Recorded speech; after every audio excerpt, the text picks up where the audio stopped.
நான் உங்களுக்கு சொன்னேன் இல்ல சில விஷயங்கள். ஃபர்ஸ்ட் எதை போடுவீங்க சொல்லுங்க. ரெண்டாவது மூன்றாவது ஃபவுண்டேஷனுக்கு முன்னம் கன்சீலர். ஏன் கன்சீலர் போடுறான்?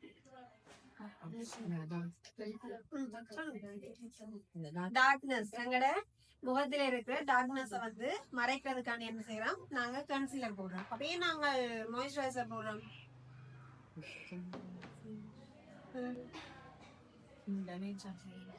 ஓ, ஸ்கின் டேமேஜ் ஆகுறதுன்றதை விட இப்ப நாங்கள் இது போட்டாதான் என்ன செய்யும், எங்களுக்கு ஃபவுண்டேஷனோ கன்சீலர் வந்து பிளண்ட் பண்ண ஈஸியா இருக்கு. மாய்ஸ்சரைசர், பிரைமர், ஸ்டார்டே, மேக்கப்ல ஸ்டார்டே நாங்க என்ன போடுவோம், ப்ரீமர்.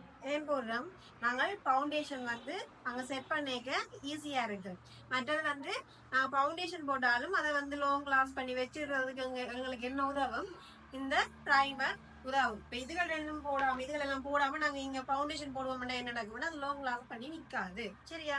நாங்க ஸ்டார்ட்ல இருந்தா என்ன செய்யணும், எல்லாத்தையுமே ஓன் படி செய்து கொண்டு வந்தா நாங்க எங்களுக்கு கடைசியில வந்து நல்ல ஒரு ஃபினிஷிங் கிடைக்கும். சரி, அதுக்கு என்ன போடுவோம், ஃபவுண்டேஷன். ஃபவுண்டேஷன் எப்படி போடணும்? ஃபவுண்டேஷன் சரி, ஸ்கின் டோன். இப்ப ஸ்கின் டோனுக்கு ஏற்ற மாதிரி எப்படி இருக்க போய் இப்ப பாத்து வாங்க. ஓ, என்ன ஸ்கின் கார் இருக்கு? ஆயிலி ஸ்கின் கார் இருக்கு.